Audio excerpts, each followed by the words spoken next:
At a company happy hour, my colleague slurred loudly.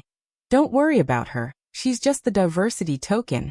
Here to make us look good. I froze as he clinked glasses with the senior manager and added, wouldn't hire her to walk my dog. I smiled politely, excused myself, and forwarded the video I secretly recorded to legal. The next Monday, an emergency sensitivity training was held. Without him, I've always known I wasn't one of them. Not in that office. Not in that company. I didn't go to their schools. I didn't grow up with their connections. I didn't look like them.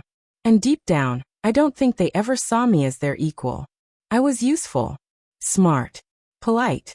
But to them, I was still an outsider. That Thursday was supposed to be a celebration. We'd just closed a big deal with a client in Chicago, and Steve was thrilled. He told everyone to meet at Langley's, said the drinks were on him. I didn't want to go. I never liked those things. Happy hours always turn into something messy, but I figured it would look bad if I didn't show. So I went. Langley's was packed.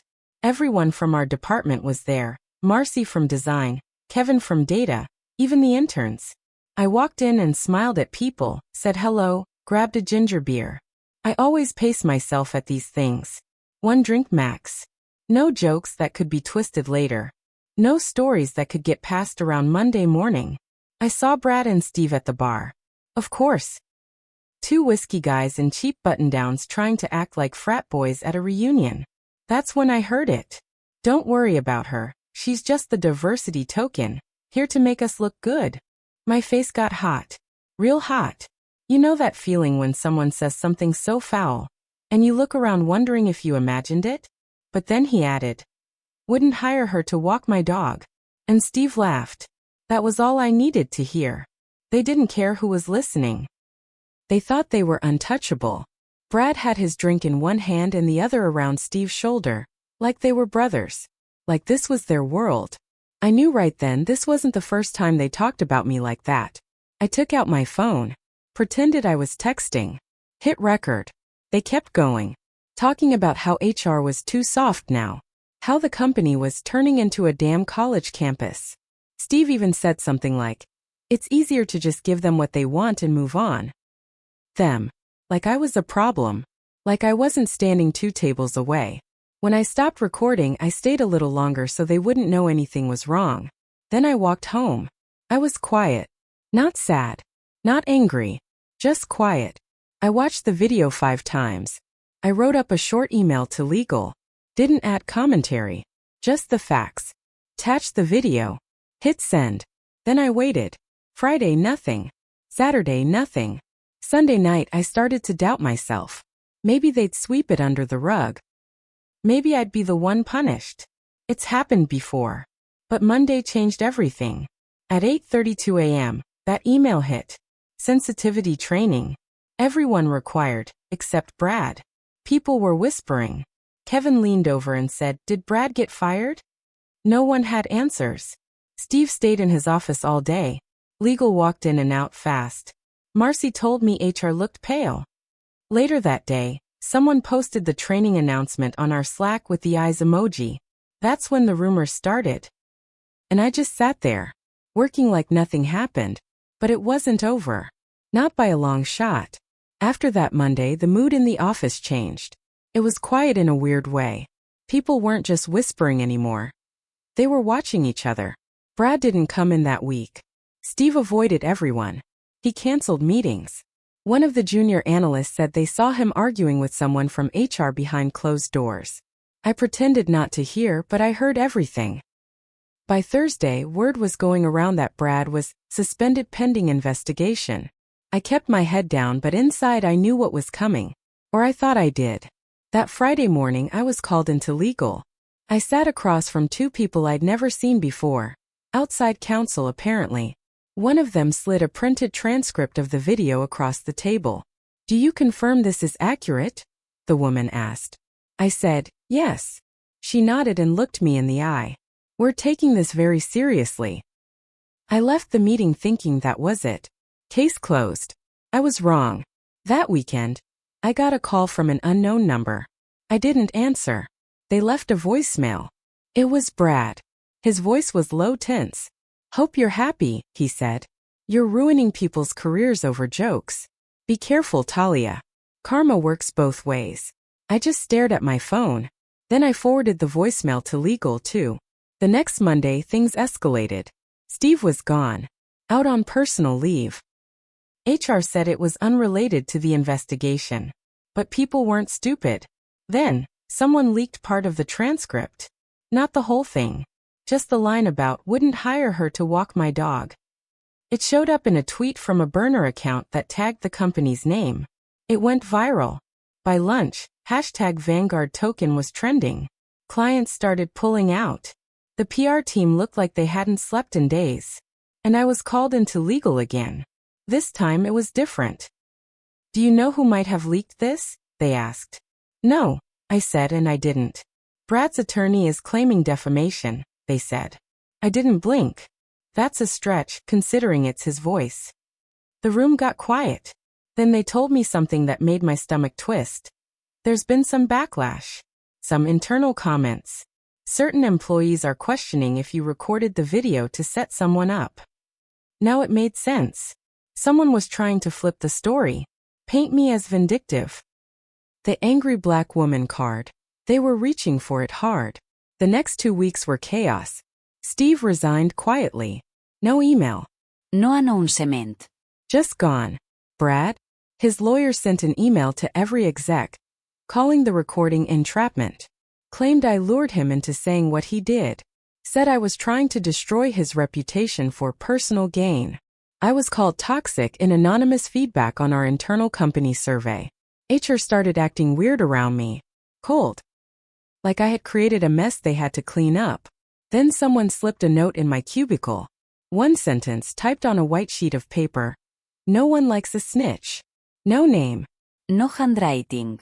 I held the paper for a long time. That night I decided I wasn't going to let them do this to me. After that note, I started documenting everything. Every cold shoulder, every suspicious look, every offhand comment.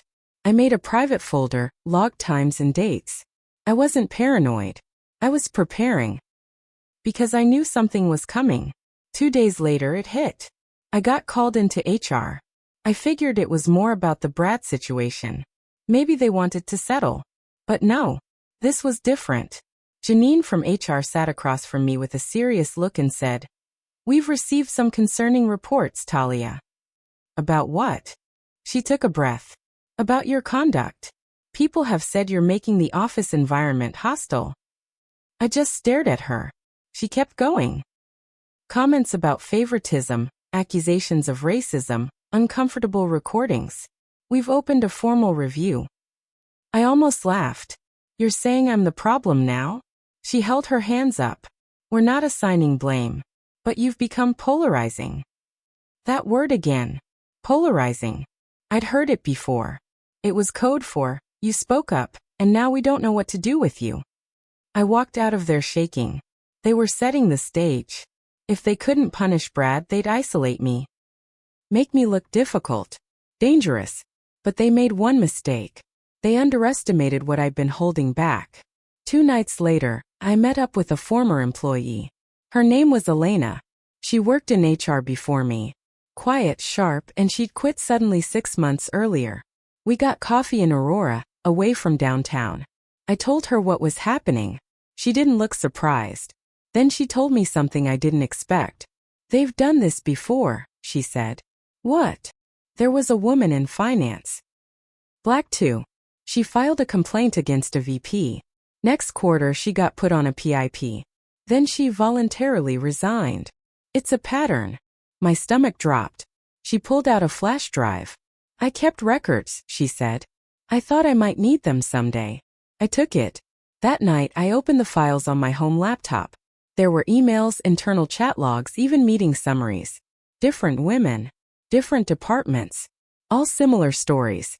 The same names kept popping up. Steve, Brad, even Janine from HR. Reprimands after complaints. Performance issues that came out of nowhere. This wasn't just about me. This was a pattern. A machine. One that chewed people up and buried the pieces. So I did the one thing I knew they'd hate most. I lawyered up. I found a workplace discrimination attorney in Denver. Her name was Cora Diaz. Mid-50s. Straight shooter. No fluff. I gave her the video, the voicemail, the flash drive, everything. She didn't blink once. They want a war, she said. Good. I like to win. Within a week, a formal complaint was filed with the EOC. The company was served. I heard it from the receptionist before I got the official notice. Someone walked into the office and handed the envelope right to Janine. That was the day things really shifted. I got pulled into another meeting. But this time legal looked nervous. HR was silent. They asked what it would take for me to move forward peacefully. I leaned in, looked them in the eye, and said, "You'll find out when the investigation ends." They wanted to silence me. Now I had power. And I wasn't letting go. After I filed the EOC complaint, everything changed fast. I wasn't invisible anymore. I was radioactive. People stopped speaking to me completely. Not even fake smiles in the hallway. The Slack messages dried up. Team lunches didn't include me. The air around me got cold and tight, like everyone was holding their breath. They weren't waiting for me to break. They were waiting for me to leave. But I didn't. I came in every morning. I did my job. I stayed quiet. And I watched them unravel. The HR department brought in a third-party investigator. Cora told me they were required to, once a formal complaint was filed and backed with evidence like mine. This wasn't just an internal thing anymore. Now it was official. They interviewed everyone. Some people lied. Some tried to act clueless. But the thing about cover-ups is they fall apart the minute too many people try to protect themselves. I found out through a friend in finance that Janine had started scrubbing emails from the server. She even tried to delete her Slack chats with Steve from months earlier. But the IT team had already been contacted by the investigators. Every message, every file, every quiet joke or comment was backed up and time-stamped. And the flash drive Elena gave me? It matched. The company tried to offer me a settlement in week 3 of the investigation. They sent an NDA with a number. $80,000. I laughed when I saw it. After what they put me through. After what they tried to cover up. I didn't even respond. Cora wrote back for me. "We're going to let the process run its course." Then week 4 hit. Brad went public. He posted a rant on LinkedIn. Said he was a victim of cancel culture. That diversity hires are destroying corporate culture. And that I was trying to ruin his life because I couldn't handle a joke. It blew up. People in our industry saw it. Clients saw it.